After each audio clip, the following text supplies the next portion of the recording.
This is the latest from Force 13, Ian, and what is the National Hurricane Centre saying?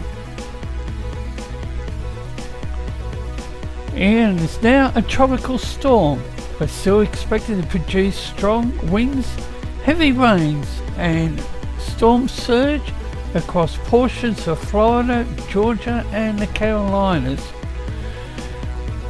At 5 a.m, Ian, located 28 degrees north, 80.9 degrees west, it's about 40 miles or 70 kilometres southeast of Orlando, Florida, about 35 miles, 55 kilometres southwest of Cape Canaveral, Florida.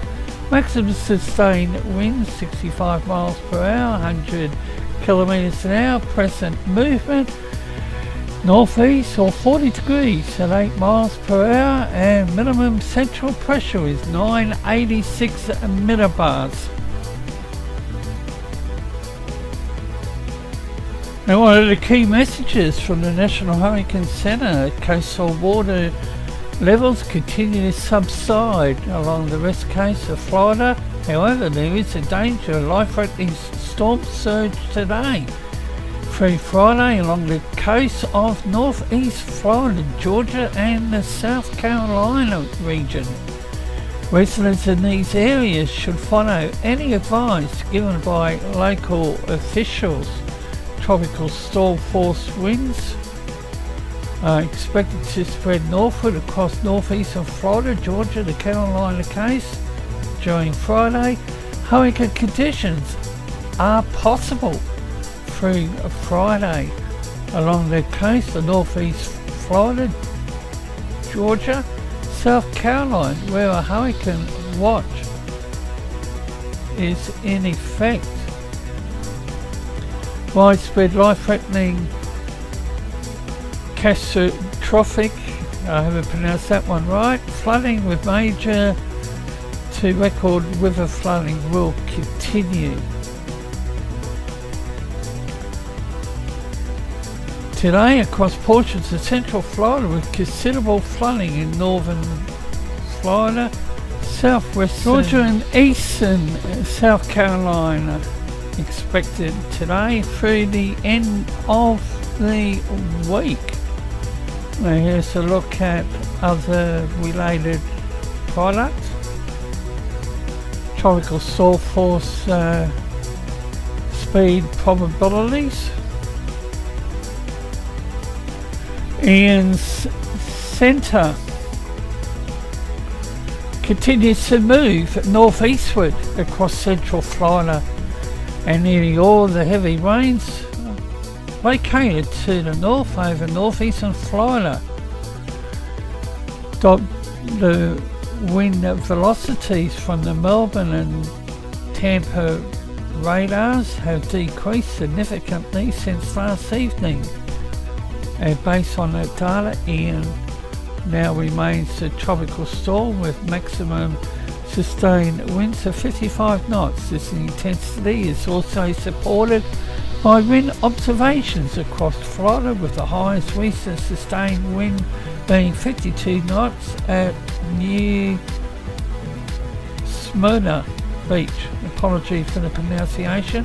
Ian's current motion is northeastward at 7 knots. The tail end of a deep layer trough expected to detach from the main trough axis over the southeastern United States during the next 24 to 48 hours. Ian is forecast to move around the eastern periphery of this feature, turning north-northeastward later today, then to the north-northwest Friday evening.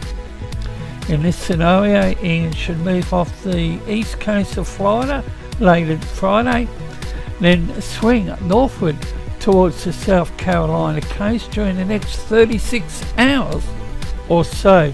Although there is some cross-track spread in the guidance, they all agree on this general scenario, and the NHC track forecast lies where most of the models are packed. No significant changes were made to the previous prediction, and little change in intensity is forecast during the next 24 hours or so, mainly due to strong southwesterly shear. After 24 hours, global models are suggesting that Ian could have some favourable interaction with the eastern US trough, all while it's moving over warm 28-29 degrees Celsius waters of the Gulf Stream. As a result, some slight strengthening is indicated in the official forecast by the 36-hour mark, and Ian could be near hurricane intensity as it approaches the coast of South Carolina. This possibility is accounted for by the hurricane watch that is effected for the area after moving inland.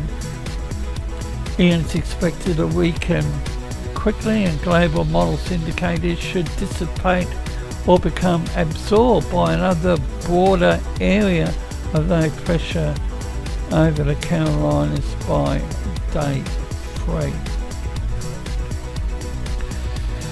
And recapping, coastal water levels continue to subside along the west coast of Florida.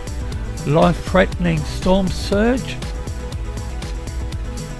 along the coast of northeast Florida, Georgia to South Carolina, and residents are being advised to follow any advice given by the local officials.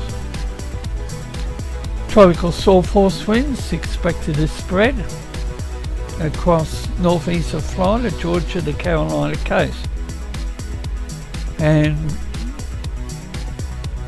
a key item in the Center's advisory notes, hurricane conditions are possible along the coast of northeast of Florida, Georgia, and South Carolina, where a hurricane watch is in effect. We will continue to bring the latest information